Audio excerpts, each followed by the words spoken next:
mensagem?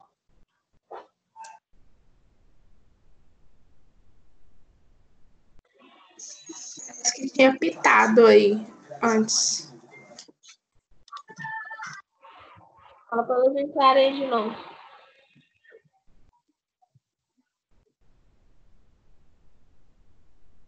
Na hora que elas apertam para entrar, faz um barulhinho aqui para mim.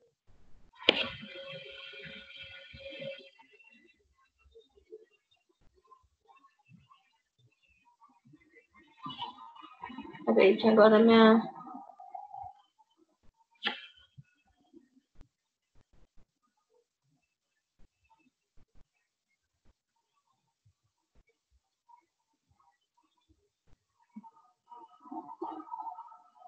Agora eu não quero abrir minha página, não.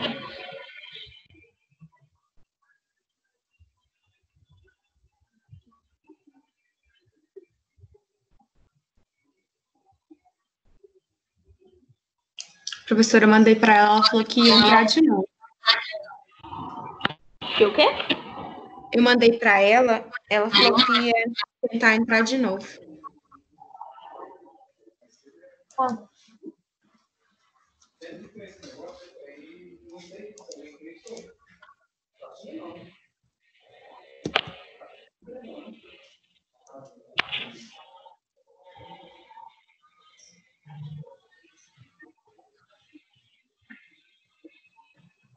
Eu vou ter que compartilhar aqui também de qualquer forma, que não tem problema.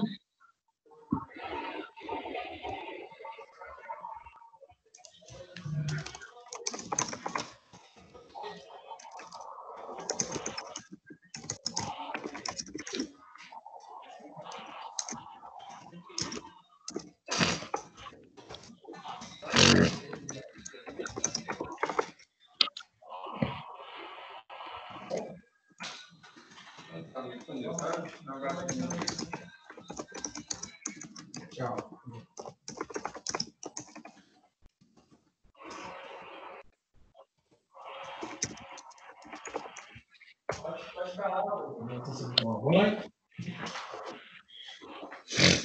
Então, vamos lá. Quando que elas chegarem aí, eu volto lá. Continuando o raciocínio, como o átrio esquerdo está muito cheio, sempre com muita pressão, lembra que eu falei que o coração é sempre como se fosse aquele circuito de dominó. Então, se você empurra o primeiro, todas as pedrinhas do dominó vão caindo uma atrás da outra, uma ação aqui na frente repercute lá no final.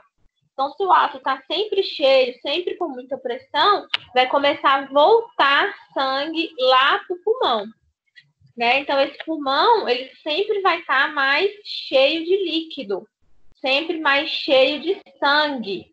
E aí pode acontecer uma condição, que eu também citei na aula passada, que é o edema agudo de pulmão, né? Ou congestão pulmonar, que são quadros mais leves, tem uma quantidade menor de sangue, ou chega num ponto que o pulmão está tão sobrecarregado que acontece o edema agudo de pulmão. O sangue vai voltando lá para o pulmão, né? Porque o sangue, antes de chegar no ventrículo esquerdo, está no átrio esquerdo. E antes de estar no átrio esquerdo, ele estava lá no pulmão sendo oxigenado. Então, volta a circulação. E com isso, faz com que essa pessoa tenha aumentada duas medidas, que é essa... Fernanda, não está aparecendo no slide. Oh, Jesus!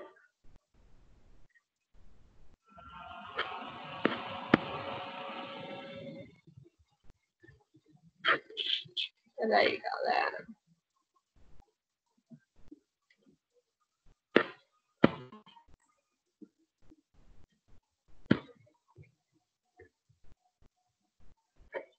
Foi? Apareceu? Não. Agora deu. Foi, apareceu. E aí, por conta de ter esse retorno do sangue lá para a circulação pulmonar, aumenta dois parâmetros, duas medidas importantes, que é essa PCP e essa PAP. A PCP é a pressão de capilar pulmonar, ou seja, aumenta a pressão lá nos capilares pulmonares, aqueles capilares que estão lá abraçados com os alvéolos, onde acontece mesmo as trocas gasosas.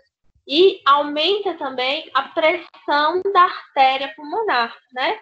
Pensa, o átrio esquerdo está sob pressão aumentada, porque está cheio de sangue. Então, esse sangue volta lá para a artéria pulmonar. A artéria pulmonar também vai ficar lotada de sangue.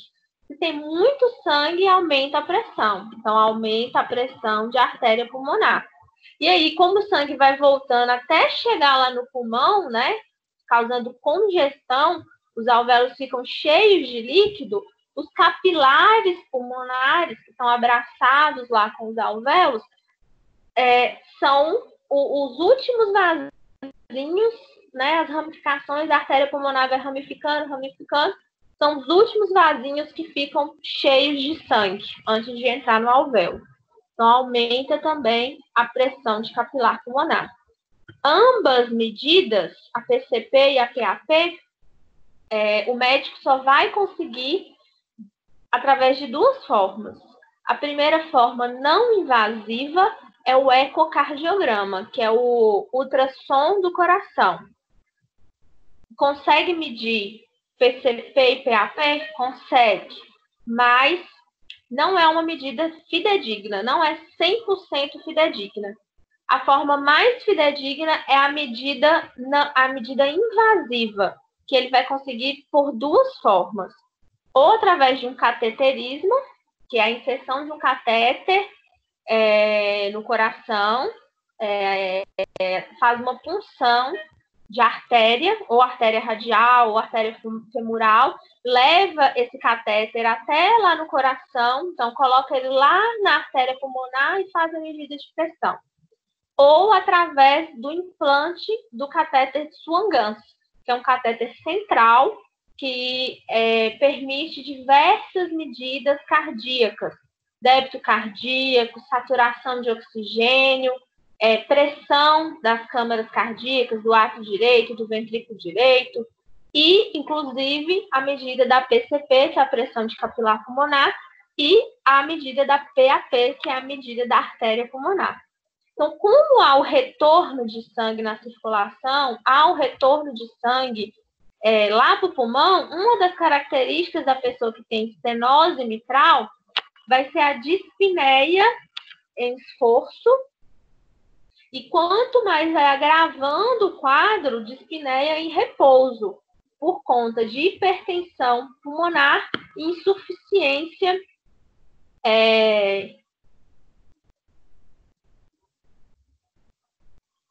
por conta da hipertensão pulmonar e insuficiência, desculpa, aqui está errado, insuficiência esquerda, insuficiência cardíaca esquerda, a gente está falando do lado esquerdo do coração, porque as câmaras começam a aumentar com o tempo, né? Então, o átrio esquerdo, com o tempo, vai aumentando.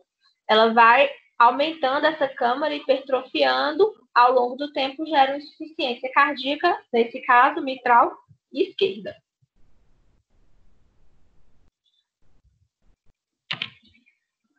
Próximo.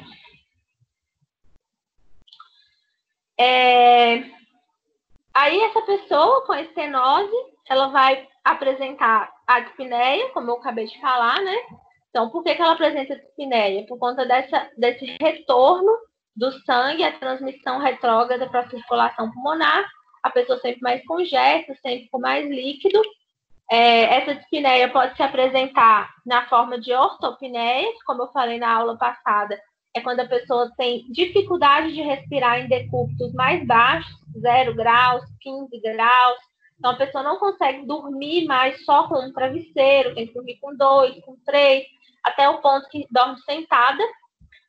E a dispneia paroxística noturna, né, que é aquela situação quando a pessoa está dormindo, normal, tranquilo, e de repente ela acorda com falta de ar, por conta do aumento de líquido que retorna na circulação pulmonar quando essa pessoa está dormindo, que naturalmente, eu dei um exemplo, inclusive, a gente, né? A gente trabalha o dia inteiro, chega em casa com as pernas inchadas por conta de acúmulo de líquido.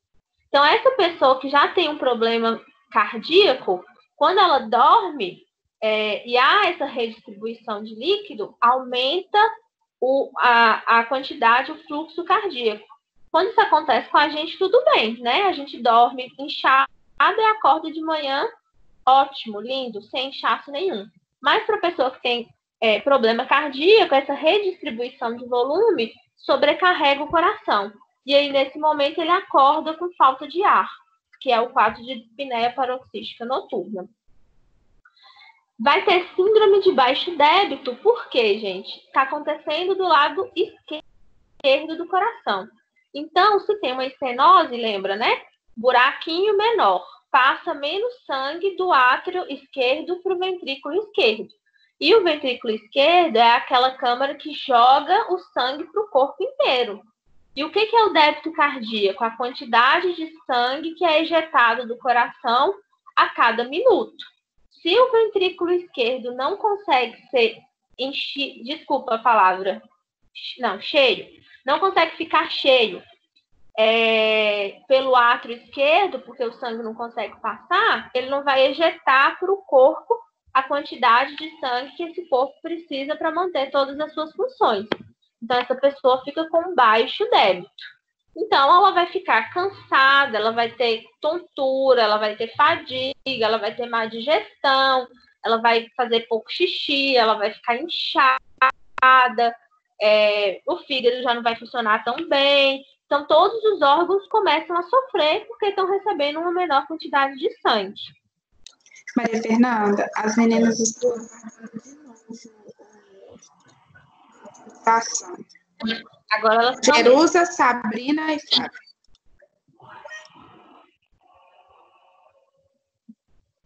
Flávia não tá, não. Só Jerusa e Sabrina. Jerusa entrou.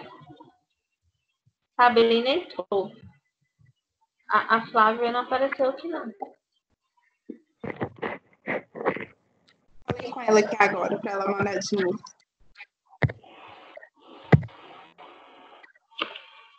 Tá, peraí. Deixa eu esperar, então, aqui pelo menos um pouquinho.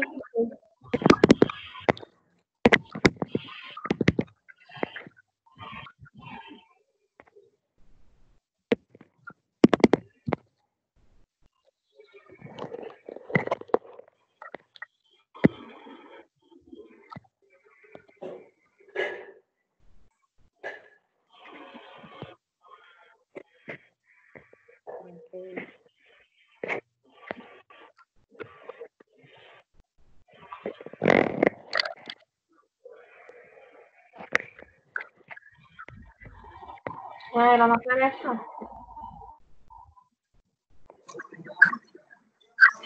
Assim que ela... Até viu, Maria Fernanda?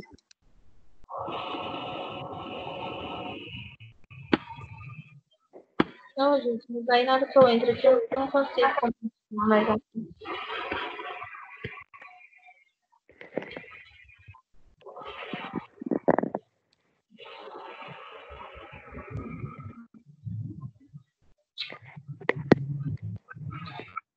A tela tá aparecendo aí para você? Tá sim, professor. Gente, vocês passam aí, senão eu só vou ficar a aula inteira admitindo vocês, eu não consigo falar. Vamos lá. Fibrilação atrial é uma arritmia cardíaca. É a arritmia cardíaca, inclusive, mais comum. Às vezes, inclusive, acontece em pessoas que nem têm problema cardíaco, pessoa normal, rígida, de repente ela aparece com uma fibrilação atrial sem motivo nenhum. E aí ela é a mais comum. Sempre que tem qualquer problema no coração, qualquer problema estrutural, principalmente, então, qualquer problema na estrutura do coração, a fibrilação atrial costuma aparecer. A gente vai falar do que é detalhadamente essa arritmia mais para frente. Então, chega a ser metade dos pacientes que têm estenose mitral apresentarem essa arritmia que é a fibrilação atrial. E esses pacientes que têm fibrilação atrial, eles tendem a ter uma pior classe funcional. Então, lembra aí do que eu falei na aula passada, né? A classificação funcional de NIRA. Então, a classe 1, a pessoa que não tem sintomatologia nenhuma. A classe funcional 2, essa pessoa já começa a ficar cansada aos grandes esforços. Na classe funcional 3, essa pessoa fica cansada aos pequenos esforços. E na classe funcional 4, essa pessoa cansa em repouso. Então, ela tem cansaço, dispneia, falta de ar, tontura, fadiga, sem fazer nada, em repouso. Então, quem tem fibrilação atrial associada à estenose mitral tem mais chance de ter uma classe funcional pior, né? Ou seja, ela é mais sintomática. E aí, por conta disso, essa pessoa também tem mais propensão a fenômenos tromboembólicos. Então, tanto a estenose mitral quanto a fibrilação atrial. Então, no caso da estenose mitral, o sangue ele tinha que passar 100 ml do átrio para o ventrículo, só que passa só 10. Então, começa a ficar sangue parado lá dentro do átrio. E sangue parado forma coágulo. E esse coágulo, quando ele consegue passar na circulação, consegue passar lá pelo buraquinho pequeno e entrar no ventrículo esquerdo e ir para a circulação geral, ele pode obstruir algum vaso, causando, por exemplo, inclusive o próprio AVC, né? O AVC cardioembólico, a pessoa pode ter esse AVC porque primariamente tinha uma doença cardíaca, no caso a estenose mitral. Esse tipo de fenômeno tromboembólico também é muito comum se a pessoa tiver fibrilação atrial. Eu vou deixar para falar da fibrilação atrial lá na frente. Mas entenda por que quem tem estenose mitral tem mais chances de ter fenômenos tromboembólicos. Porque sempre fica uma quantidade maior de sangue parada lá no átrio esquerdo que não consegue escoar para o ventrículo esquerdo. E sangue parado, ele sempre coagula.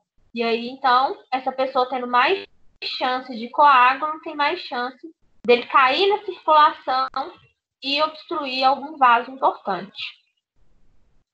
Além disso, essa pessoa também, né, à medida que a doença vai progredindo, vai ficando mais severa, repercute do lado direito também do coração, né? Eu falei disso na aula passada, quando eu falei de insuficiência cardíaca, lembrando sempre que o coração, ele né, aquele negocinho lá que eu já esqueci o nome, dos dominós. Caiu um dominó, a cadeia de dominó, vai caindo todos. Então, à medida que vai piorando, vai ficando sem tratamento, vai piorando a classe funcional, também afeta o lado direito. E aí vai ter sintomas clássicos da insuficiência direita. Edema, fígado grande, estado de jugular, compromete também o lado direito do coração dessa pessoa.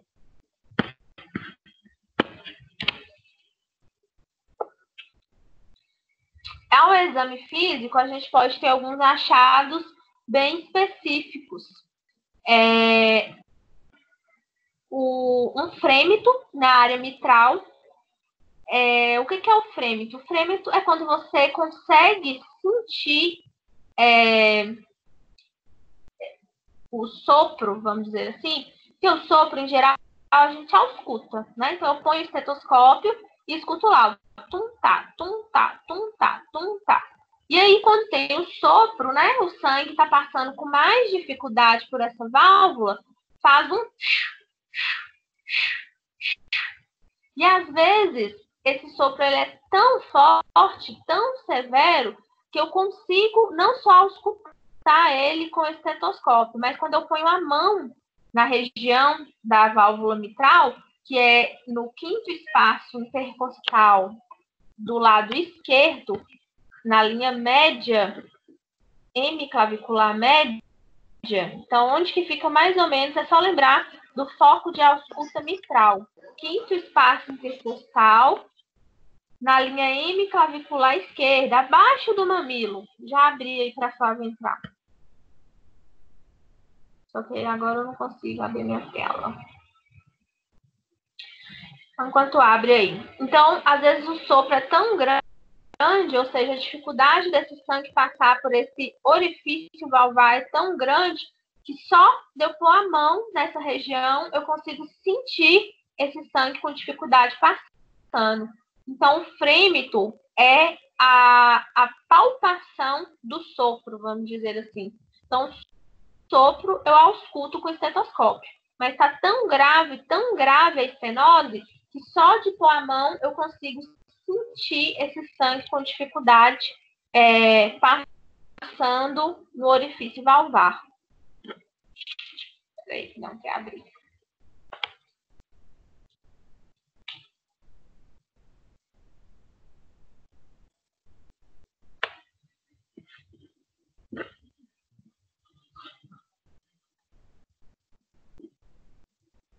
Abriu, Maria Fernanda.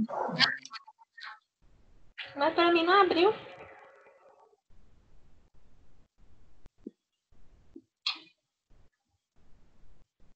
Ixi. Meu também não abriu, não. Agora saiu.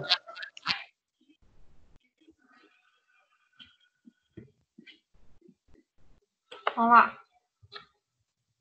E outros exames que são importantes, o ecocardiograma, como eu falei, né? Dá para a gente fazer as medidas. O melhor exame para poder visualizar as válvulas, seu funcionamento, se ela está espessada, se ela está abrindo direito, qual que é o diâmetro de abertura, está abrindo pouco, está abrindo muito. Medir a pressão das câmaras é o ecocardiograma, né? O ultrassom do coração. O raio-x, eu consigo ver se tem congestão pulmonar, ou seja, se está tendo o retorno do sangue na circulação para o pulmão, e consigo ver também o aumento das câmaras. E o ECG, eu avalio se tem fibrilação atrial, se tem arritmia, se tem desvio de eixo. Através do desvio de eixo, eu consigo visualizar, prever aumento, hipertrofia de câmaras. Na aula de ECG eu posso ensinar isso para vocês. O tratamento, como uma das principais causas da estenose mitral é a febre reumática, esse paciente que teve essa febre reumática, ele vai precisar tomar injeção de penicilina a vida inteira, praticamente. Só não toma quando já está bem velhinho. E isso, se esse velhinho tiver contato com criança, adultos jovens, adolescentes, mesmo assim ele vai precisar tomar. Porque essa bactéria, esse Streptococcus, ele é uma bactéria muito comum, né? Como eu falei, tá na boca. Então, é uma bactéria microbiota, é normal, né? Não é uma bactéria de difícil contato. Então, sempre que a pessoa tiver contato com essa bactéria, se ele já tem causas de febre reumática, já teve ou tem predisposição genética, ele tem chance de ter um novo surto. E a cada surto, vai lá no coração e deteriora um pouco mais. Tem mais risco para essa pessoa. Então, esse tipo de paciente, ele precisa tomar injeção de penicilina a cada 20 dias. Tem literaturas que vocês podem encontrar a cada 15 dias. Então, entre 20 e 15 dias, todos os meses, a cada 20 dias, até ficar velhinho, tem que tomar injeção de penicilina para prevenir novos surtos de febre reumática. Então, lembrando que se for velhinho, mas ainda tem contato com criança, adolescente, os netos, mesmo assim, vai precisar tomar para poder prevenir outras inflamações cardíacas que piorem ou causem problemas valvares. Né? Pensando que se essa pessoa tratou essa estenose mitral, teve que trocar a válvula, e ela está com a válvula novinha, acabou de operar, se ela tiver um surto de febre reumática, o organismo pode ir lá e destruir a válvula nova. Outro tipo de tratamento, que é o clínico, vai ser feito com o uso de medicamentos, né? E aí os principais medicamentos de escolha são os diuréticos, os beta-bloqueadores e a digoxina. Eu já disse nas aulas passadas o que cada um desses faz. Se alguém tiver alguma dúvida, pode perguntar. E além disso, esse tipo de paciente vai precisar tomar anticoagulante constante, né? Porque, como eu expliquei, o sangue fica parado lá no átrio esquerdo. Então, se não tomar anticoagulante, sangue parado forma coágulo e essa pessoa tem grande chance desse coágulo obstruir qualquer artéria do corpo, né? Sendo que na pior situação, obstruir uma artéria lá do cérebro e causar uma AVE.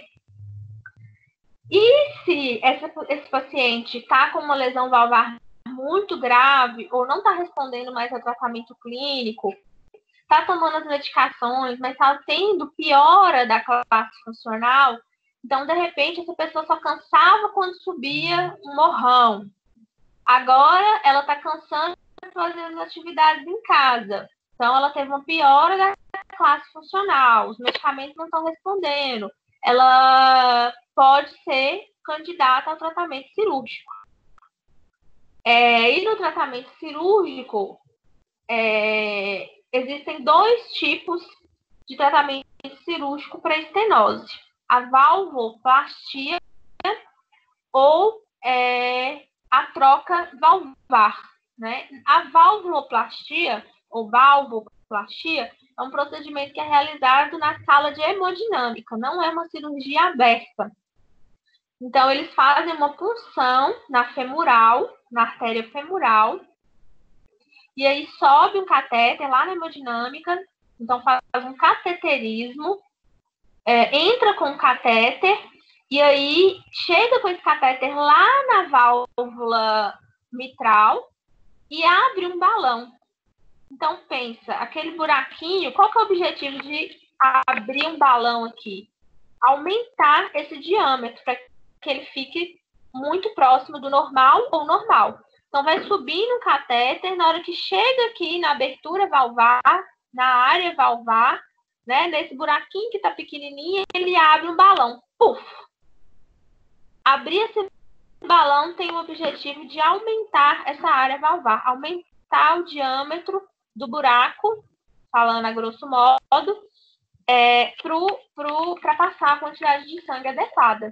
Então, é um procedimento invasivo, é um procedimento que tem que ter toda uma retaguarda, porque pode ter alguma intercorrência, eu posso romper um folheto, eu posso, às vezes a válvula está estenosada porque ela está muito rígida, ela está muito calcificada, então na hora que eu abro o balão, de repente, estoura tudo, e aí se tiver alguma intercorrência, essa pessoa precisa ser operada de forma aberta com urgência. Mas, em geral, os procedimentos de valvuloplastia são chamados procedimentos percutâneos, ou seja, não é uma cirurgia aberta que abre o coração, é feita através de um vaso. Então, faz uma punção na artéria femoral, passa o catéter, o catéter é um fio bem longo, que chega lá no coração e abre essa válvula. Ela costuma ter resultados muito bons, né? E aí, como que decide se vai fazer valvuloplastia ou se vai fazer cirurgia aberta? Em geral, pela propedêutica, né? Os exames, o quanto de sintoma essa pessoa tem e o quanto que é o diâmetro desse entupimento. Não é entupimento. Mas se for muito, muito, muito, muito pequenininho o orifício aqui valvar, a área valvar, não adianta eu fazer valvuloplastia, eu preciso fazer cirurgia aberta. Agora, se não for tão pequeno, né, por exemplo, aqui está passando só 10 ml, mas vamos supor que fosse esse aqui do lado, está passando ainda 80 ml, então não está tão fechado. Então, aqui eu ainda consigo fazer valvuloplastia. Agora, se tiver muito, muito, muito pequenininho o orifício, não adianta. Tem que fazer cirurgia aberta. E aí o médico consegue ver isso através do ecocardiograma, o ultrassom do coração. E se não tiver jeito, essa pessoa tiver que ir para cirurgia aberta, chama cirurgia de troca valvar mitral, e tem duas opções de válvula que essa pessoa pode colocar. Aí essa amarela da imagem é a válvula biológica ou prótese biológica. Então ela é feita de porcina, de um tecido do porco. Eles pegam esse tecido do porco, molda e faz um folheto valvar, uma válvula similar à humana. Ou então, essa pessoa pode pôr a válvula mecânica, que como mostra a imagem aí, ó, ela tem os folhetinhos, como se fosse de verdade, mas ela é toda mecânica, é uma válvula feita toda de metal. E, dependendo da válvula que o paciente for pôr, a gente tem cuidados de enfermagem diferentes para essa pessoa, que a gente vai falar lá na frente. Ambas as válvulas, elas têm durabilidade. Então, você não põe a válvula e fica com ela para sempre o resto da vida, né? A prótese biológica, ela costuma durar menos do que a mecânica. A mecânica dura em torno aí de 10 anos. Depois de 10 anos, ela começa a ficar velha, desgastada e tem que ser trocada. A prótese biológica, um pouco menos, 6, 8 anos. Essa pessoa tem que trocar, fazer uma nova cirurgia, retroca mitral e trocar a prótese. Aí troca ou por uma outra biológica ou por uma outra metálica. E a escolha, gente, de qual vai ser essa válvula depende também do paciente, né? Por exemplo, numa paciente, nós mulheres novas, idade reprodutiva, não costuma colocar prótese metálica, porque senão essa mulher nunca pode engravidar. Então, aí, nesse caso, faça a opção pela prótese biológica. E aí, depois de 8 anos que ela precisar trocar, dependendo da situação da vida dela, se ela ainda for jovem, ela quer engravidar de novo, troca por uma outra biológica. Se não, já pode colocar mecânica. Esse é um dos exemplos.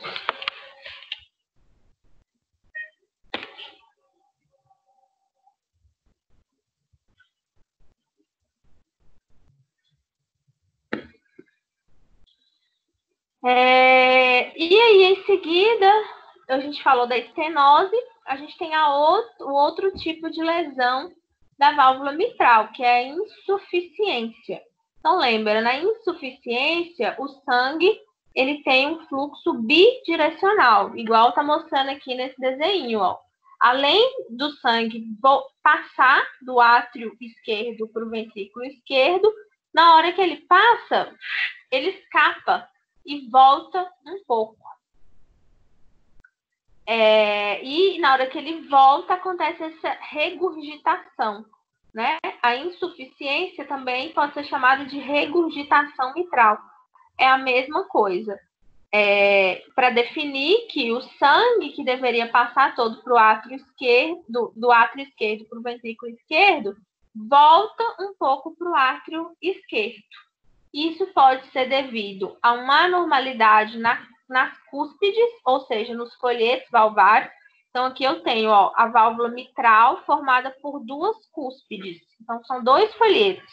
Aqui eu tenho um folheto e aqui eu tenho outro folheto. São 2 partes de válvula que se abrem como se fosse...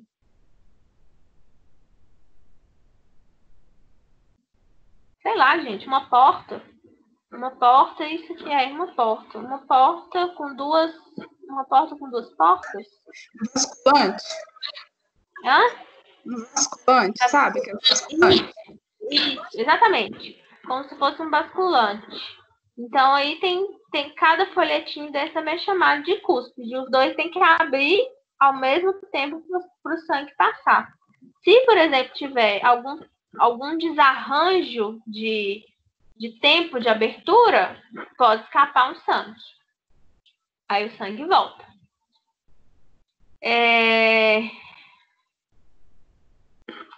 Além disso, pode ter anormalidades no anel. O anel é justamente esse exemplo último que eu dei, de um abre antes, o outro abre depois. Então, ao invés de fazer um orifício, igual a gente tem aqui, ó, fazer o orifício, o anelzinho, ele abre, faz o anel e fecha, fechando o anel. Se abre uma portinha do basculante e não abre a outra, há uma anormalidade na formação desse anel, que é o buraco onde que vai passar. E o sangue volta. Pode ser problema nas cordas tendíneas, que são as cordinhas que seguram a válvula, ou no músculo papilar. Então, vamos supor, desse lado de cá, o músculo papilar bloqueou. Teve, sei lá, vamos lembrar aí de uma cãibra no músculo esquelético. Você não consegue mexer esse músculo, ele fica todo tensionado. Então, vamos supor que teve um bloqueio nesse músculo papilar. Então, uma portinha do basculante abre, a outra não abre. Então, aí eu tenho problema na passagem do fluxo, né? Que tinha que ser unidirecional. Ele vira bidirecional porque teve um problema lá no músculo papilar.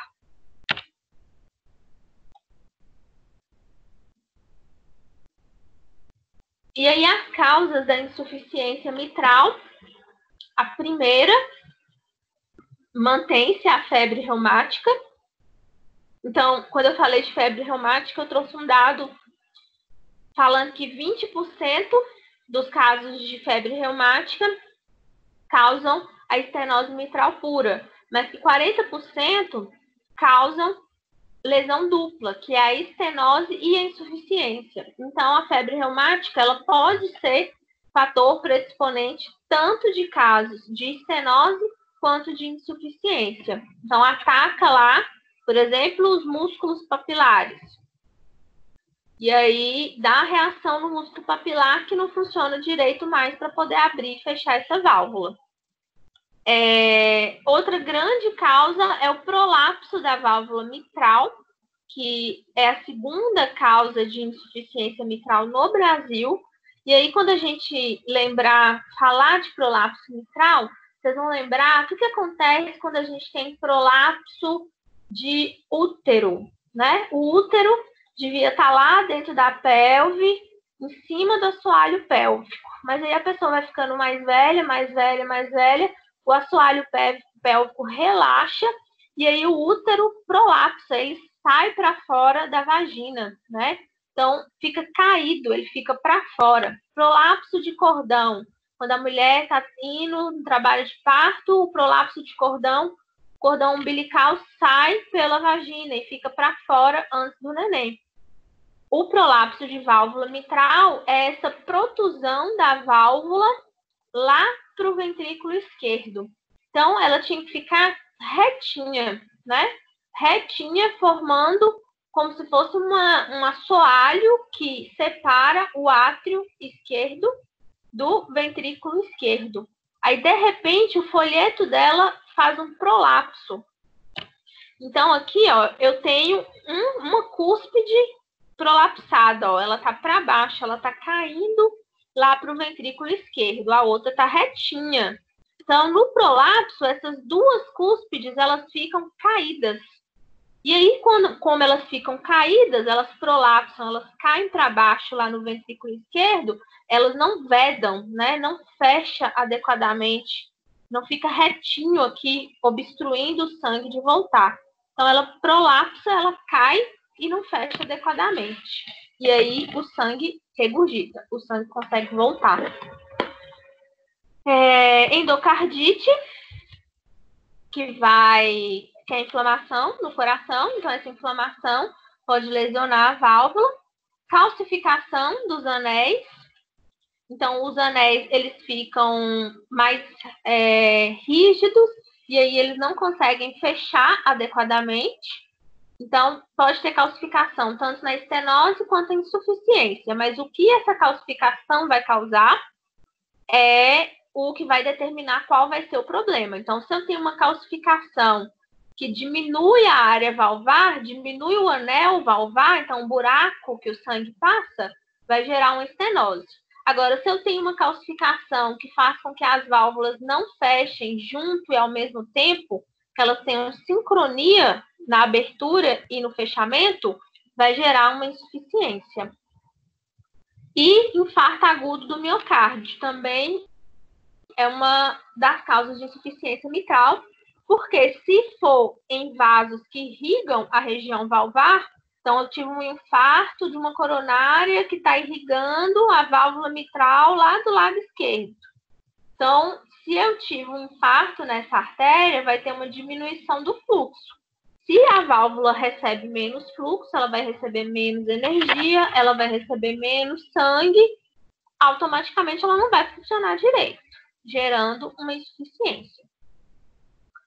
E aí existem dois tipos, né, que eu também citei lá no início, que é a aguda, então acontece do nada, teve um trauma, rompeu a corda tendínea, o músculo bloqueou do nada, vai gerar sintomas agudos, repentinos, bruscos, e pode levar à morte, e ela pode ser crônica. Então, ao longo do tempo, essa válvula vai ficando doente. Então, ela começou a ficar doente, estava deixando voltar 100 ml de sangue. Aí vai passando o tempo, ela vai ficando mais frouxa, vai aumentando, tá voltando 20, tá voltando 30, tá voltando 40. Então, como é ao longo do tempo, os sintomas não acontecem de forma brusca, de forma aguda. O coração vai tendo tempo para se arranjar, para poder tentar se defender, vai aumentando as câmaras, vai tentando ajustar as pressões. Então, só quando já está muito grave, muito avançado, é que os sintomas mais graves começam a aparecer, né? No caso aí, algum sintoma de insuficiência cardíaca. Aí aqui está explicando o processo, a fisiopatologia crônica, que eu já falei, inclusive, várias vezes, né? Então, por exemplo, na insuficiência mitral, o sangue sempre vai voltar um pouco para o átrio. Então, se o sangue volta para o átrio sempre vai estar com um volume maior de sangue que ele comporta. Se ele está com um volume maior, ele vai estar sempre com uma pressão mais aumentada. Se ele sempre está com a pressão mais aumentada ao longo do tempo, vai dilatando, vai hipertrofiando, vai afrouxando as células. E aí o átrio aumenta de tamanho. Antes dele conseguir aumentar de tamanho, lembra que pode ter retorno, né? Está voltando o sangue. Então, volta o sangue, o átrio está sempre muito cheio, pode ter retorno lá para o pulmão. A fisiopatologia é basicamente a mesma coisa lá da estenose, porque sempre o átrio vai estar sobrecarregado.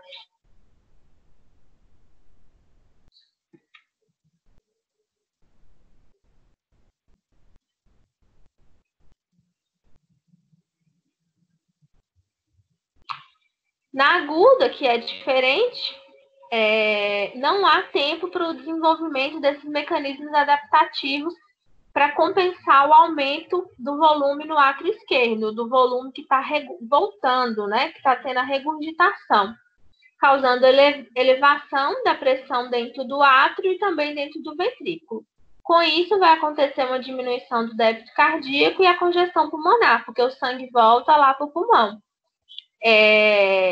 Pode gerar, por conta disso, um edema agudo de pulmão e, por conta da diminuição do débito cardíaco, um choque cardiogênico, que é um choque, né, sistêmico. O corpo todo para de receber a quantidade de suprimento de sangue que é necessária por conta do mau funcionamento cardíaco.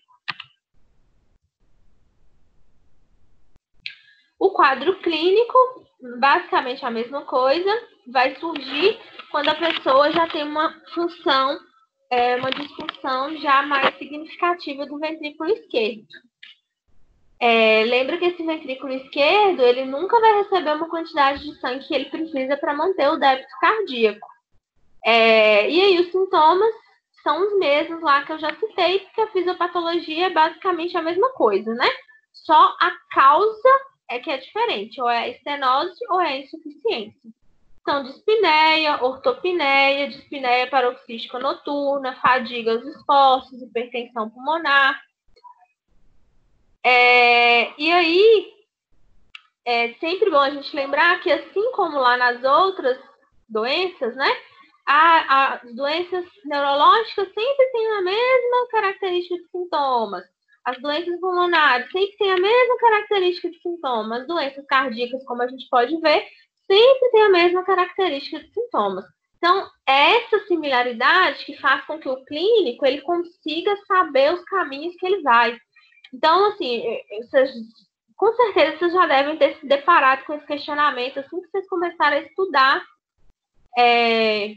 as doenças, a fisiologia, ou então admirando um médico, tipo assim, nossa, como que ele sabe disso? Como que a pessoa tem isso, e ele já acha que a hipótese pode ser isso, ele vai para esse lado, ele vai pedir esse tipo de exame, é justamente por ter esse feeling, né? Ter esse conhecimento, que dependendo de onde está acontecendo o problema, os sinais e sintomas são bem similares, dá para a gente puxar. Então, chegou uma pessoa lá com dispneia, uma pessoa cansada, uma pessoa com dificuldade de dormir porque não consegue dormir com um travesseiro. Você não vai suspeitar que ele está com uma doença pulmonar, né? É muito parecido com um problema cardíaco. Então, é daí que vem esses feelings, né? A partir desses conhecimentos.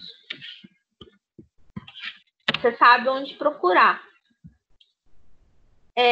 Ao exame físico, a gente vai ter basicamente os mesmos achados, o sopro, o frêmito na área mitral e outra característica de problemas do lado esquerdo do coração é que quando há o aumento do ventrículo esquerdo, a gente consegue sentir o ictus deslocado. O que quer dizer isso? O ictus é a pontinha do coração. O ápice do coração. Então, na hora que o coração bate, né? Algumas pessoas são bem magrinhas, tem a caixa torácica bem fininha, a gente consegue até visualizar, não só palpar o ictus, né? A gente consegue até ver o coração batendo na caixa torácica e a gente vê na pele. Então, o ictus, que é a pontinha do coração, fica no quinto espaço intercostal, na linha hemiclavicular. Se ele estiver lá na linha axilar, se ele estiver depois da linha hemiclavicular, ele estiver deslocado, quer dizer que, muito provavelmente, o ventrículo esquerdo dessa pessoa está aumentado de tamanho. Então, está dilatado, teve um aumento de câmara cardíaca. Esse é um sinal clínico. Isso também pode ser visto no ecocardiograma e no eletrocardiograma. Mas o ictus deslocado, então, ao invés de você sentir esse ictus no meio do peito, você sente ele lá embaixo da axila. É um ictus deslocado, quer dizer que o coração está aumentado de tamanho, no caso, mais especificamente, o ventrículo esquerdo. Os exames são, basicamente os mesmos, ECG, raio-x e eco. O tratamento, basicamente a mesma coisa também. Se for a doença valvar por conta de febre reumática, o tratamento com penicilina. O tratamento clínico conservador vai ser com medicação, diurético, vasodilatador, digoxina, beta-bloqueador, mesma classe de medicamento. E a escolha desses medicamentos é porque essas doenças valvares determinam insuficiência cardíaca, né, por conta de sua fisiopatologia. E também tem a opção cirúrgica de valvuloplastia ou cirurgia aberta também. Tem as duas opções. Se for fazer cirurgia aberta, vai fazer a troca da válvula toda e escolher uma dessas duas aqui. Ou a biológica, que é a que vem do porco, ou a mecânica.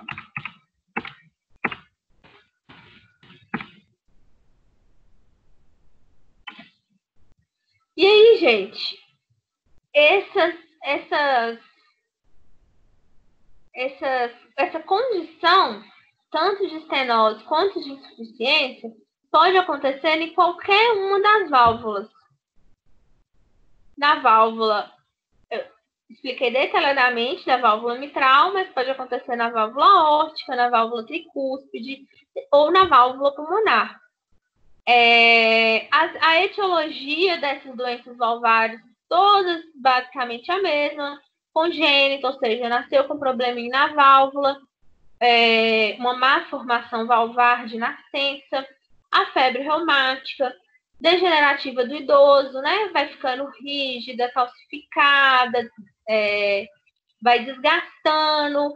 Então, a etiologia das doenças valvares, independente de qual seja a válvula que está sendo acometida, mitral, aórtica, pulmonar, sempre basicamente a mesma coisa. A fisiopatologia, sempre a gente tem que pensar na repercussão. Lembra do dominó caindo e derrubando todos os outros? Então, pensa, se o problema é na válvula aórtica, aonde que fica a válvula aórtica? A válvula aórtica fica entre o ventrículo esquerdo e a artéria aorta.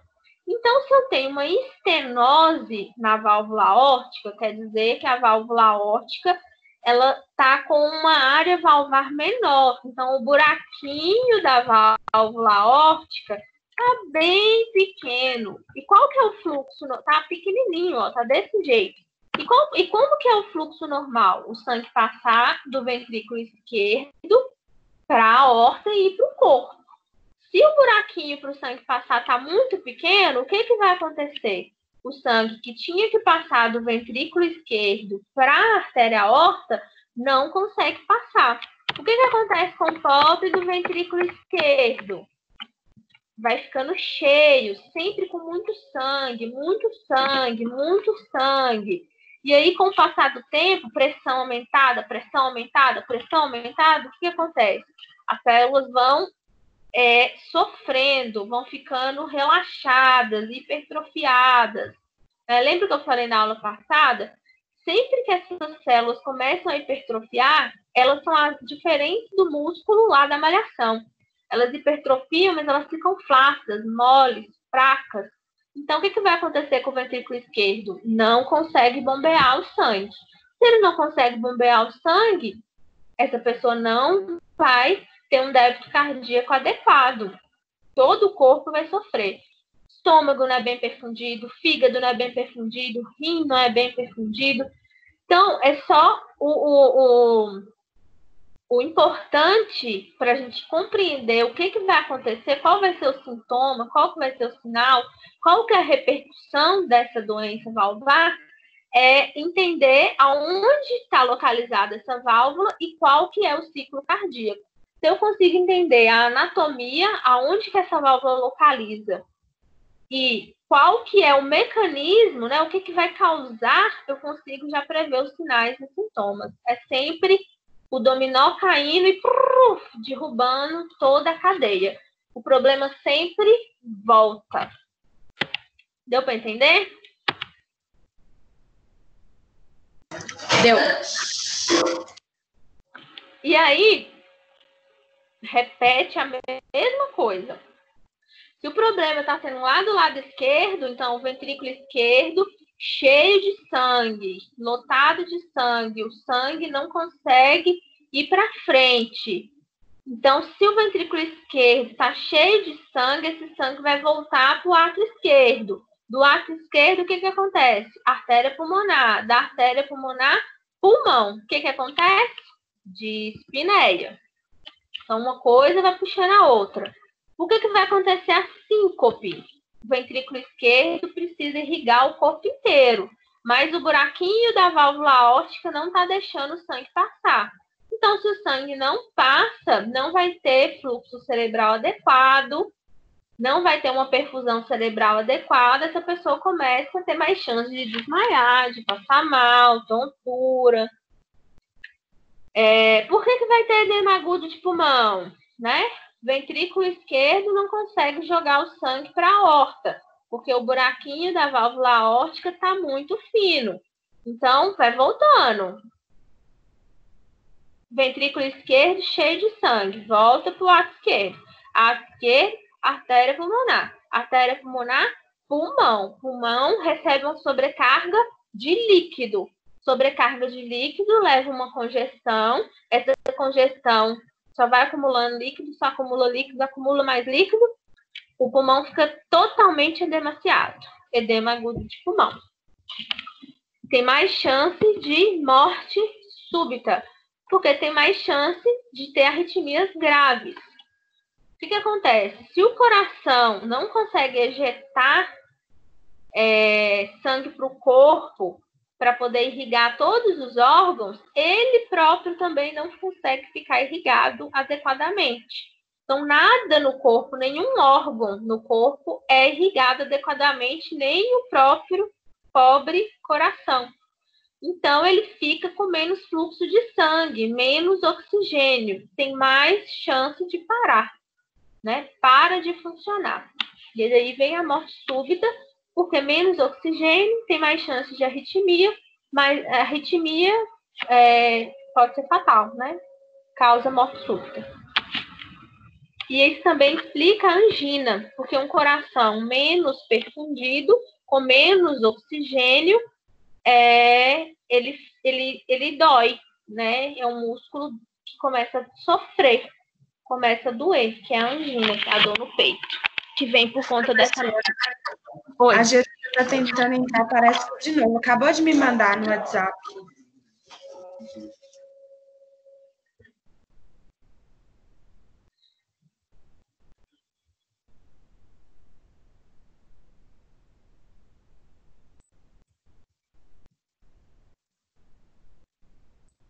Oi.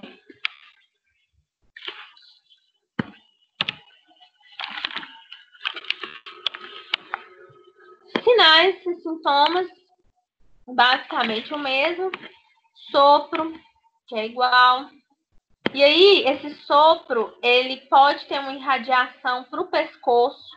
Então, além de eu escutar esse sopro lá no foco aórtico, né? Então, próximo à válvula aórtica. Desculpa, não é próximo à válvula aórtica. É no foco aórtico de ausculta. Aonde que fica o foco aórtico de ausculta? Fica no segundo espaço intercostal paraesternal direito. Então, o aórtico é do lado direito do coração. Nesse local, eu vou ter um sopro de maior amplitude, que é onde ressoa mais a válvula aórtica. Pode ser o frêmito, que é conseguir palpar esse sopro. E esse sopro, ele pode irradiar, por conta da localização, né? Ser mais superior, ser mais para cima,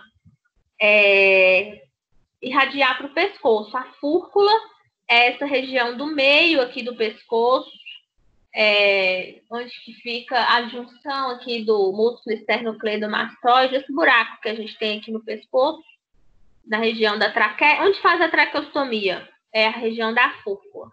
E as carótidas são as artérias do pescoço. E a pressão arterial, ela pode ficar convergente, né? Por quê? Qual que é o momento da pressão arterial sistólica? É o momento que o ventrículo esquerdo está injetando sangue pela artéria aorta. Se essa pressão arterial... Então, a pressão arterial sistólica, ela sempre tem um valor maior do que a pressão diastólica, né? Qual que é o normal? 120/80. Só que aí, o que está acontecendo? Tá passando menos sangue, porque o buraquinho tá pequeno. Então, o ventrículo esquerdo não consegue passar o sangue lá para a aorta. Então, passa menos sangue. Se passa menos sangue, a pressão arterial sistólica vai ser menor. Então, o valor fica convergente, fica muito próximo o valor da sistólica da diastólica. Tipo assim, o normal é 120/80. Nesse caso, ficaria tipo assim, 90/80, 95/80. Os valores ficam muito aproximados. Sempre que der pressão arterial muito convergente, ou seja, tanto o valor diastólico quanto sistólico muito parecidos, muito próximos, eu tenho que medir de novo ou tenho que investigar outras causas cardiológicas para a convergência dessa pressão. E uma delas seria problema na válvula aórtica, uma estenose aórtica. Exames complementares, repete a mesma coisa. ECG, raio-x, eco, teste ergométrico, são os exames aí de check-up cardiológico para ver funcionamento. Fernanda, Sim. esse sopro que você fala que irradia para as carótidas, ele pode ser percebido em um duplex de carótidas? Não precisa nem de um duplex, só com estetoscópio já dá para escutar. Mas ele pode ser, sim, no duplex. Mas o duplex já seria mais avançado, vamos dizer assim. A gente pode escutar com estetoscópio mesmo. Ah, sim, entendi. Obrigada. Deu para entender? Deu. Agora, no duplex, tem que fazer duplex Doppler, né? O Doppler é o que permite a gente escutar. Duplex vai medir o fluxo. E aí, provavelmente, ele vai ver que tem um fluxo menor na carótida. Aí, o sopro é sempre o som. Então, na hora do duplex, ela tem que colocar lá a função Doppler para poder escutar. E aí, ela vai escutar o sopro. Mas nem precisa, só com o estetoscópio. Ou, às vezes, está tão severo que não precisa nem do estetoscópio. Só de você pôr a mão, você sente o frêmito, sente o turbilhonamento do sangue, a passagem inadequada do sangue por essa válvula. Tratamento, mesma coisa. Sintomáticos, diuréticos, vasodilatadores, ou cirurgia para poder fazer a troca valvar ou a valvuloplastia, que é abrir lá com o balão a válvula. Assintomáticos, vai só tratar os sintomas aí, acompanhar, fazer profilaxia, caso seja por conta da febre reumática, o uso da penicilina, a mesma coisa. Insuficiência aórtica, mesma coisa, gente. A fisiopatologia é a mesma coisa, a gente só precisa saber qual que é a lesão valvar primária. Então, a lesão valvar primária é a estenose, a sintomatologia, a fisiopatologia vai acontecer porque o orifício valvar está diminuído. Agora, se for insuficiência, é porque o sangue está voltando. Então, pensa, válvula aórtica, o sangue tem que passar do ventrículo esquerdo para a aorta. Só que aí o sangue sempre volta. Então, na estenose, o sangue não passa porque a válvula está rígida, está com um buraco menor. Na insuficiência, o sangue não passa no volume adequado porque o sangue volta. Se o sangue volta, sobrecarrega o ventrículo esquerdo e aí acontece a mesma coisa, dilatação, hipertrofia, altera a fração de ejeção, porque diminui o débito cardíaco e tem os sintomas da insuficiência cardíaca. Mesma coisa. Quadro clínico, mesma coisa. Aí tem alguns sinais na insuficiência aórtica que, por exemplo, esse sinal de Mussette. No sinal de Mussette, o que acontece? A cabeça da pessoa, ela tem um movimento involuntário de acordo com o batimento do coração. Então, a pessoa fica balançando a cabeça para frente, como se ela estivesse sentindo, fazendo que sim, fazendo que sim, fazendo que sim. Só que esse movimento ele é involuntário. De acordo com o batimento cardíaco, a cabeça dessa pessoa ela tem esse movimento de assentir.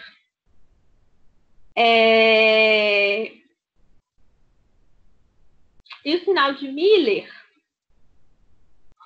vai ter essas pulsações também, só que na úvula. O que é a úvula? A úvula é a goela.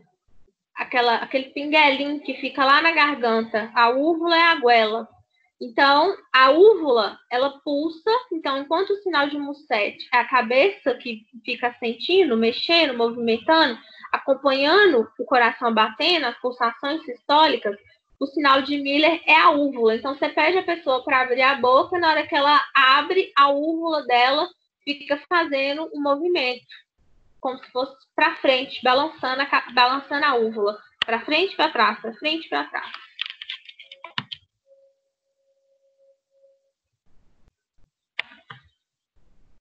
Aí, da mesma forma que eu posso ter lesão na válvula mitral, na válvula aórtica, eu posso ter na válvula tricúspide.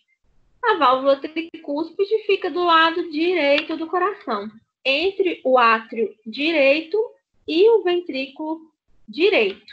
Dentre essas patologias valvares, a estenose tricúspide é a mais rara, principalmente se for de etiologia reumática. O que quer dizer?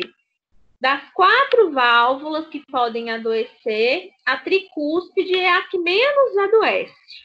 E, diferente das outras, que a febre reumática, né, a principal causa de adoecer essas válvulas, a febre reumática não adoece a válvula tricúspide. Então, essa aí é a válvula mais poupada. Uma das causas muito comuns de estenose tricúspide é em pacientes que têm marca-passo. Porque o marca-passo, joga no Google aí para vocês verem o marca-passo. Ele tem um cabo, então é um geradorzinho, e esse gerador tem um cabo acoplado. Joga no Google, marca-passo cardíaco. Vocês vão ver aí agora o que eu tô falando. Tem um gerador. Eu acho que eu já mostrei marca-passo para vocês na aula. Tem um gerador, que é aquilo que fica embaixo aqui da pele, que a pessoa fica mais altinho. E aí tem um eletrodo, que é um cabo. Esse cabo passa pela veia subclave e chega lá no átrio direito. E aí esse cabo, o que acontece? Ele muitas vezes tem inserção no ventrículo. Pode ser que ele fique fixado no átrio, mas ele pode ficar fixado no ventrículo. E para ele ficar fixado no ventrículo direito, ele tem que passar pela válvula tricúspide, né? Que divide o átrio direito e o ventrículo direito. Então, o fato dele passar, de ter uma coisa diferente de fora, externa, lá no meio da válvula, pode propiciar lesões valvares, né? O cabo fica lá ocupando o espaço que o sangue tinha que ocupar. E aí estenosa a área valvar, né? O anel valvar fica menor. Quase sempre ela é acompanhada de valvulopatia mitral ou está associada à insuficiência tricúspide. Os achados diagnósticos são semelhantes ao da estenose mitral.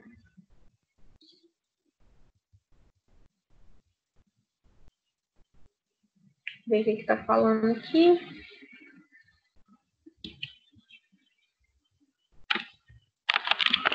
Aqui está fazendo uma leve abordagem em seguida da insuficiência. Falando um pouco dela, da mesma forma que falou da insuficiência da estenose tricúspide, falando que a maioria das vezes o tratamento dela é conservador, ou seja, é um tratamento clínico. Muito poucas vezes é feita correção percutânea, ou seja, valvuloplastia, e menos ainda a troca valvar. Quando precisa fazer, faz correção cirúrgica com a valvuloplastia. E aí, para vocês pensarem, gente, é sempre para vocês entenderem quais vão ser os sintomas vão ser os sintomas de insuficiência cardíaca direita, edema, estenose jugular, turgência de jugular, hepatomegalia. É só você pensar nesse mecanismo, né? A estenose, o sangue não vai passar direito.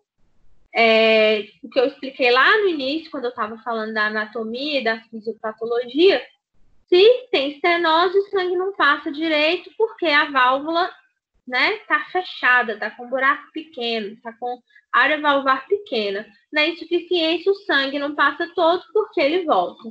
E aí traz a sintomatologia, toda a fisiopatologia. Que é a mesma coisa da estenose. E a válvula pulmonar também pode adoecer, tanto por insuficiência quanto por estenose. Aí nos slides vão trazer alguns dados, algumas curiosidades. Nada importante. Válvula pulmonar é mais comum em crianças. Geralmente é bem tolerada. O importante é vocês, para valvuloplastia, vocês pensarem na anatomia, né? Onde está localizada essa válvula e cruzar isso com o ciclo cardíaco, entendendo bem o que é estenose e entendendo bem o que é a insuficiência. Então, entendendo bem o que é estenose, entendendo bem o que é insuficiência, você pega a anatomia, ou seja, onde essa válvula está localizada, e o ciclo cardíaco, que aí você consegue desenhar a fisiopatologia, qual que vai ser os sintomas, o que isso vai repercutir no funcionamento hemodinâmico desse coração. Agora, uma parte muito importante disso são os cuidados de enfermagem, relacionados às pessoas com valvulopatias e relacionados principalmente aos procedimentos de valvuloplastia e de cirurgia aberta, que é a troca valvar. Então, o primeiro ponto importante é a decisão de qual válvula essa pessoa vai colocar. Então, vamos supor que a pessoa tem uma valvuloplastia, ela tem duas opções. Ou ela vai fazer de forma... Acompanhe bem meu raciocínio nesse momento, tá? Que é a parte mais importante, né? Nossa atuação de enfermagem. Então, vamos supor que ela tem uma dessas doenças valvares e vai ser possível fazer por via percutânea. Então, a via percutânea é feita na sala de hemodinâmica, não é uma cirurgia aberta. A via percutânea é feita uma punção no vaso, em geral femoral, né? Então, faz uma punção na artéria femoral. Às vezes, pode ser necessário fazer uma punção na artéria femoral e na veia femoral. E sobe um catéter até o coração para abordar essa válvula. Então, nesse procedimento, se a opção for por esse procedimento, não tem cirurgia aberta, mas tem que ter toda uma retaguarda de bloco cirúrgico, porque pode ter alguma intercorrência que essa pessoa tem que ser levada para o bloco cirúrgico e aberta imediatamente. Nessa situação, é importante a gente fazer as orientações pré-cirúrgicas, né? Porque essa pessoa, se ela fizer uso, por exemplo, de anticoagulante, ela tem que suspender esse anticoagulante pelo menos 7 dias antes. Você vai lidar com esse procedimento percutâneo como se fosse uma cirurgia aberta, né? Tem que ter os mesmos cuidados. Se você não suspende o anticoagulante, essa pessoa tem mais chance de sangrar sem controle no pós-operatório da plastia. Essa orientação você também vai passar para a cirurgia aberta. Não tem jeito, tem que suspender AS, clopidogrel, Marevan, varfarina, heparina, quelliquemine, enoxaparina, 7 dias antes. Para pacientes que têm diabetes e fazem uso de glifage, de metformina, tanto para cirurgia aberta quanto para plastia, a gente tem que pedir para suspender 48 horas antes. Então, os hipoglicemiantes orais também têm que ser suspensos ou na plastia ou na cirurgia aberta, 48 horas antes. Outra orientação pré-procedimento que a gente vai precisar dar é contra a coleta de sangue e reserva de sangue. Todos esses pacientes têm que ter reserva de sangue para se tiver alguma intercorrência. Outra orientação importante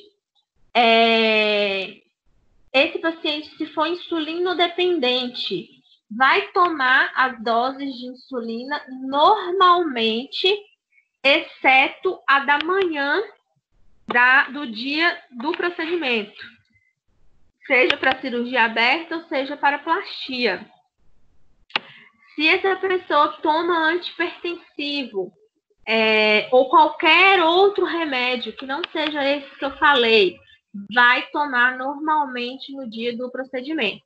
Porque se tiver, principalmente hipertenso, não tem como fazer a cirurgia. Então, todos os outros remédios, exceto esses que eu falei, eles tomam normalmente. O jejum, alguém quer falar? Igual no caso das pessoas diabéticas, o glifage, as pessoas que tomam somente o medicamento, não a insulinoterapia, né, injetada, tem que suspender 48 horas antes. E se no dia do procedimento essa glicose tiver descompensado, faz o reajuste antes ou não faz o reajuste?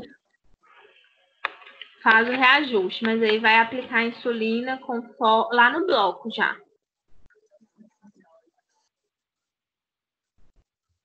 Não vai ser a dose de insulina que ele toma de dia, de manhã, não. Se ele tivesse compensado, ele vai tomar insulina já lá no bloco. Não vai ser contraindicado. Não vai fazer a cirurgia porque está descompensado. Porque está com a glicemia alta hoje. Não. Se for necessário, corrige e inicia o procedimento. Tá bom, obrigada. Ao contrário da hipertensão. A hipertensão, em geral, se estiver descompensada. Então, quando eu falo glicemia alta, essa pessoa aí tem que estar com a glicemia, tipo, de intercorrência diabética, 600, 800, o que, em geral, vai ser bem difícil só porque ela ficou 2 dias sem tomar o hipoglicemiante oral. Não costuma acontecer. Agora, se ela tiver nessa situação de crise, de complicação aguda, não vai realizar a cirurgia, obviamente, vai compensar. Agora, se ela tiver com uma hiperglicemia, 200, 280, 300, não é contraindicação, não. Corrige lá no bloco e faz a cirurgia.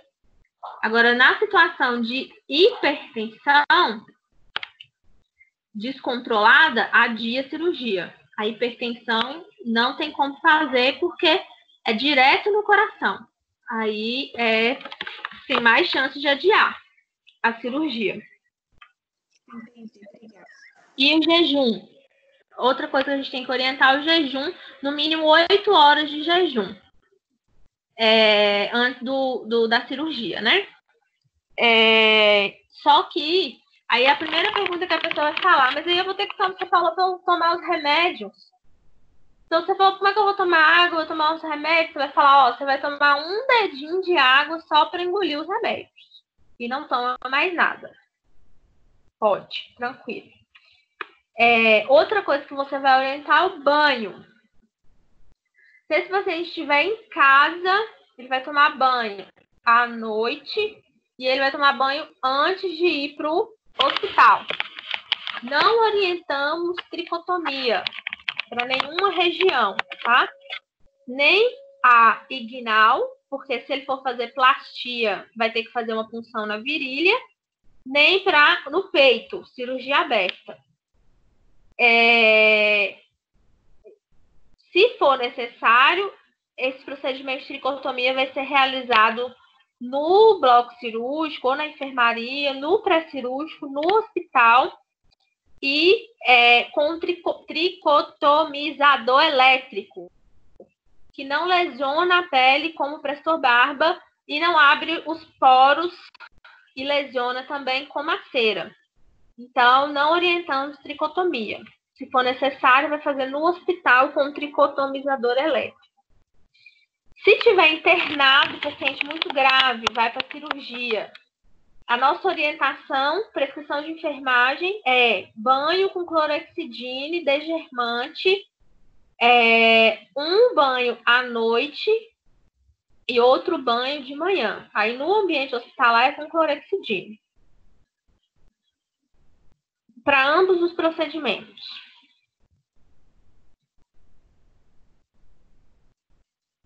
Deixa eu ver o que mais. Professora, o número de intercorrências nessas cirurgias dentro do setor de hemodinâmica é muito grande? Não, muito pequeno. Raro, muito raro. Quando acontece é bomba também, né? Bomba. Entendi. Ela bomba que às vezes tem que abrir até na própria hemodinâmica. O bloco 10 para hemodinâmica. Ah, sim. Desce o cirurgião, desce o foco, desce as caixas e faz lá. Não dá tempo de o paciente porque ele está muito instável.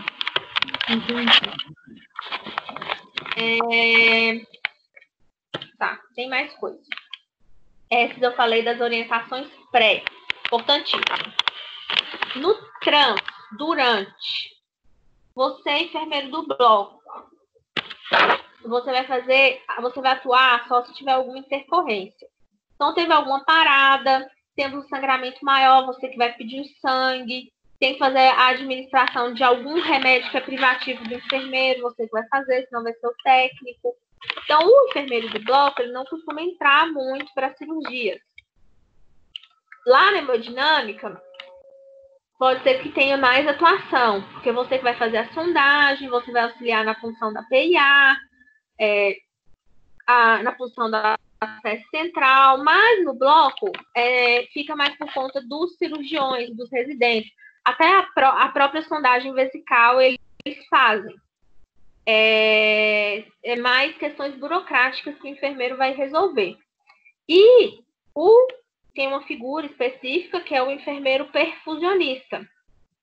O perfusionista que faz o manuseio da máquina de circulação corpórea, ele vai atuar no bloco, na cirurgia aberta, manuseando a máquina de circulação extracorpórea, né? Que nas cirurgias que vai mexer no coração, na cirurgia aberta, você precisa interromper esse coração de funcionar para você poder mexer nele.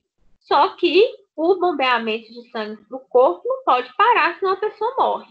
Então, quem faz essa função do coração é a máquina de circulação extracorpórea.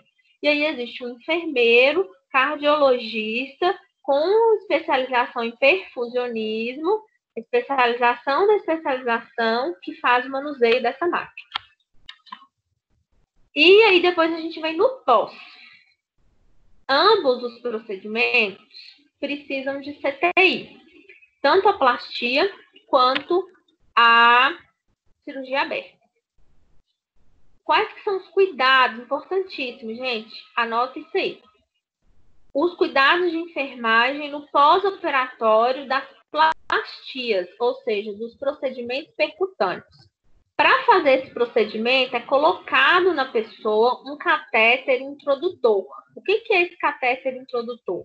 Depois vocês jogam aí no Google. Procedimento percutâneo, catéter introdutor. Pensa num gelco, só que 100 vezes maior e mais grosso. Então, esse introdutor é como se fosse a ponte entre o meio externo e o meio interno. É por onde o médico passa e tira, põe e tira o catéter para poder fazer o procedimento. Então, nos casos da valvuloplastia, esse introdutor ele é retirado imediatamente ao final do procedimento. E esse procedimento ele é médico. Então, o médico tira o introdutor e tem que fazer uma compressão. Pensa, artéria femoral, uma das maiores artérias do corpo. Um catéter enorme. Então, na hora que tira, tem que ser feita uma compressão de, no mínimo, contado no relógio, nem um minuto a menos, 20 minutos nessa artéria femoral. Então, é feita uma compressão para não deixar essa pessoa sangrar. Em seguida, é feito um curativo, que aí tem esse curativo, pode ser feito pelo enfermeiro. Então, a retirada e compressão é privativo do médico. Isso desde muito recentemente, inclusive ano passado, ano retrasado. E pode ser que na vida aí, para onde vocês forem, isso não seja realizado pelo médico. Mas eu vou deixar para falar isso quando eu estiver falando de infarto. Mas é errado, é privativo do médico. Mas o curativo a gente pode fazer. E esse curativo ele deve ser feito de forma compressiva. Então, é feito um rolo, uma bola de esparadrapo mesmo. Faz um rolo de esparadrapo bem forte mesmo. Desculpa, gente. Um rolo de gaze. Vai enrolando a gaze na outra e faz um rolinho de gaze bem apertado. Assim que terminou a compressão, coloca por cima esse rolo de gases e aí passa-se um esparadrapo. Eu vou ter que trazer essa imagem para vocês, eu vou ficar devendo, que eu não coloquei. Eu vou trazer como que faz esse curativo compressivo amanhã, sem falta. Então, esse curativo compressivo é a gente que faz, é um cuidado de enfermagem. Amanhã eu trago para vocês. Não esqueci de pôr. E aí, depois eu preciso orientar e monitorar esse paciente quanto à presença de sangramento e diminuição da perfusão do membro, né? Porque pensa, você vai fazer um curativo compressivo para não sair sangue. Então, você vai diminuir o fluxo da artéria femoral. Se você diminui o fluxo da artéria femoral, você diminui o fluxo para o membro, para a perna. Então, eu tenho que monitorar se eu não diminuir muito esse fluxo ao ponto dessa perna ficar roxa e gangrenar. Então, eu tenho que monitorar se esse paciente não vai sangrar e se não vai ter alteração severa de perfusão. Outra orientação, esse paciente, ele não pode mexer nas próximas 6 horas. Então, nas próximas 6 horas, ele tem que ficar deitado, decúbito dorsal, cabeceira baixa. Não pode virar de lado, não pode sentar, não pode mexer a perna, não pode dobrar. Se não fizer xixi na fralda, eu não posso nem pôr comadre, tá?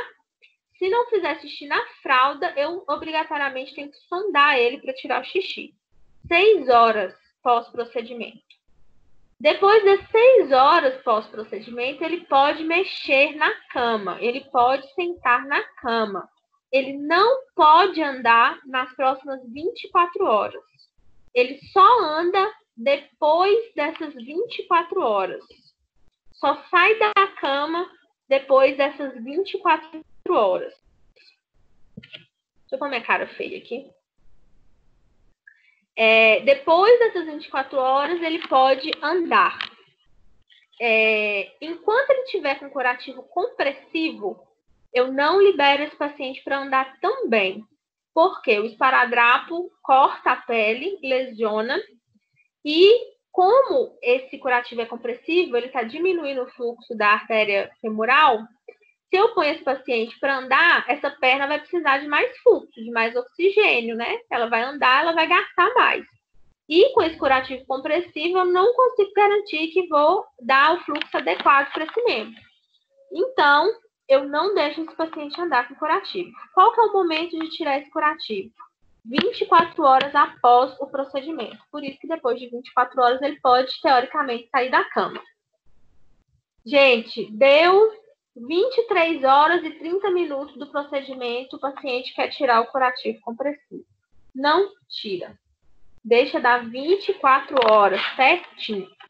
Já vi várias vezes tirar o curativo, meia horinha. E aí começa a sangrar sem parar.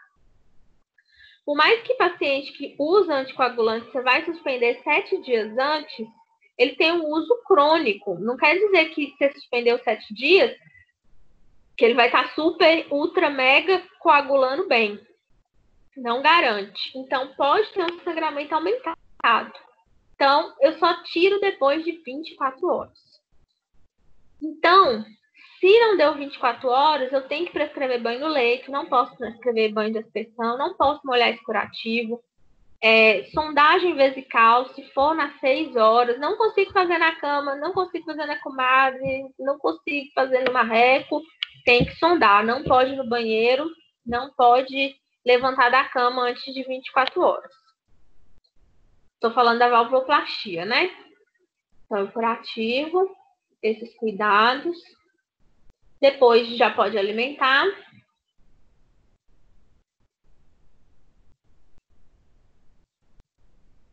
Beleza. Em geral, esse paciente vai ficar 24, 48 horas no CTI. Na melhor das hipóteses, sem intercorrência, sem distúrbio hidroeletrolítico, mantendo o pH normal. Depois de 24 horas, ele vai para a enfermaria. Cirurgia aberta. Cirurgia aberta, esse paciente vai chegar entubado. Então, aí a gente vai fazer a recepção dele junto com o fisioterapeuta, colocar em ventilação mecânica. Qual que é o ideal? Então, porque é muita coisa. Então, vamos começar da via aérea.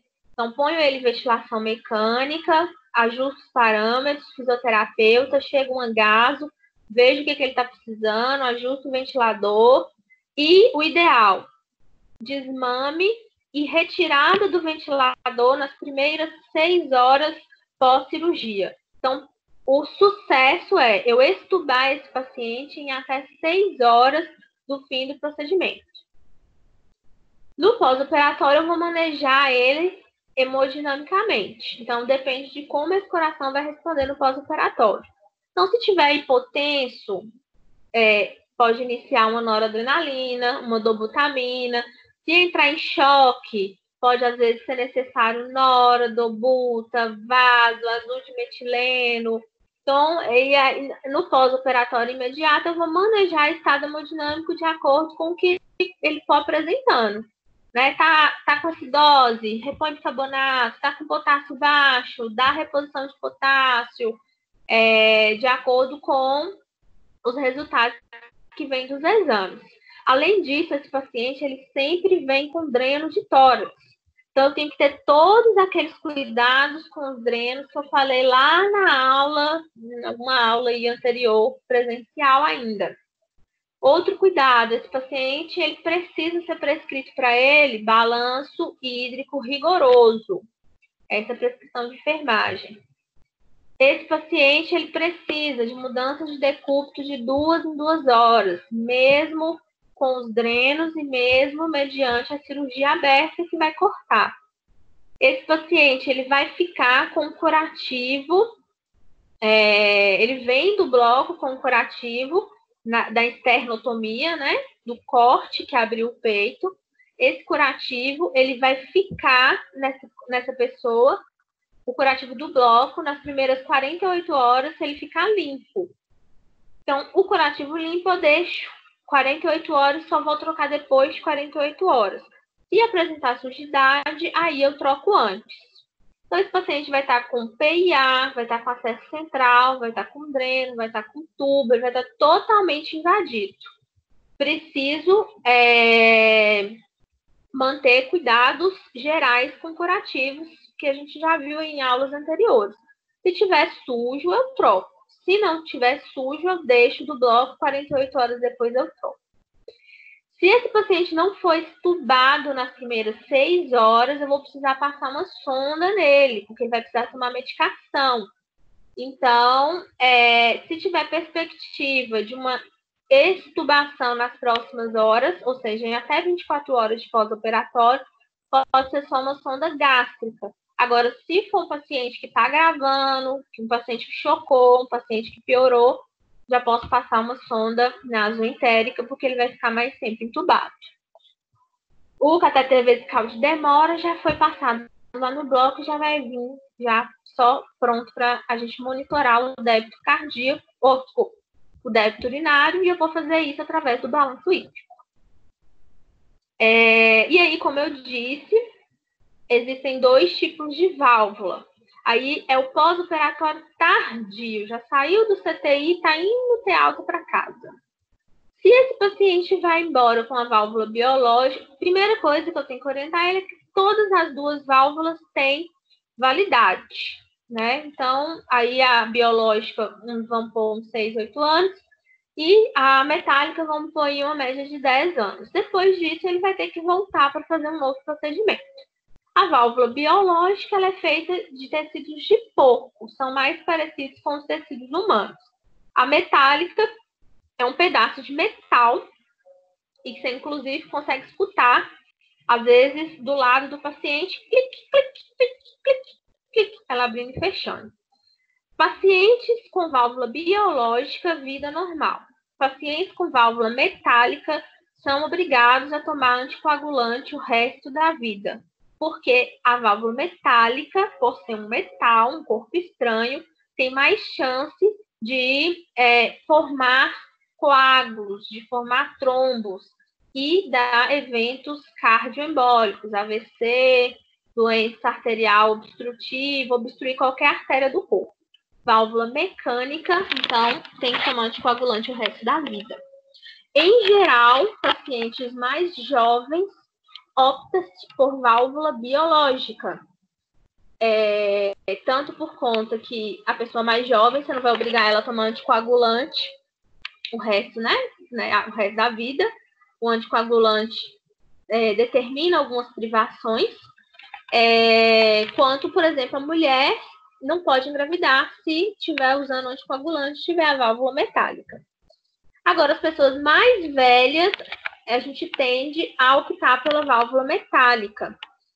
Primeiro, por conta da durabilidade. Então, se você for fazer essa cirurgia aí no paciente de 60 anos, qual que é a estimativa de média de vida do brasileiro? Sei lá, 75. Então, você imagina que, pela estimativa média de expectativa de vida, se ela tem 60, daqui 10 anos ela vai estar com 70, já vai estar muito mais velhinha, metabolismo muito mais lento. Talvez essa válvula consiga durar aí esses 15 anos, ou ela morra antes e você não precisa trocar. Então, mais velho, a opção é pela válvula mecânica, e também porque tem mais adesão à terapia anticoagulante do que o paciente mais jovem, que quer beber, que quer dançar, que quer dirigir, que quer pular de bungee jump, que tem mais chance de ter que fazer uma outra cirurgia no dente, no dedo, que joga bola, tem mais chance de machucar. Então, é por esses critérios aí que se pensa qual válvula que eu vou escolher, biológica ou mecânica. E existem algumas religiões que não aceitam o porco, né? Que o porco é sagrado, que não aceita ou não aceita tecidos de outros animais. Enfim. Então, aí, nesse caso, se o paciente for desse tipo, não tem jeito, tem que usar a válvula mecânica. Às vezes pode ser que tenha, inclusive, alguma restrição autoimune a esse tipo de tecido e a pessoa não consiga ficar com a válvula biológica e tenha que fazer o uso da mecânica. Pode acontecer essa situação. O que mais? Nenhuma pergunta? Esse tanto de coisa que eu falei? Será que eu tô falando? Ninguém tá perguntando. Tá falando super calmo, professora. Nem tá correndo hoje. Que bom. Eu acho que é isso, gente. Acho que isso é muito importante, inclusive. Eu acho que eu falei tudo.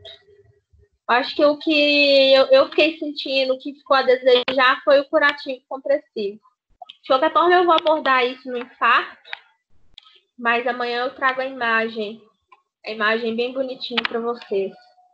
E a gente vai falar um pouco mais também, eu vou repetir esses cuidados com os procedimentos percutâneos no infarto, que aí vai dar uma frisada, porque esses cuidados são muito importantes, principalmente com os percutâneos. Mas acho que é isso. Alguém quer perguntar alguma coisa?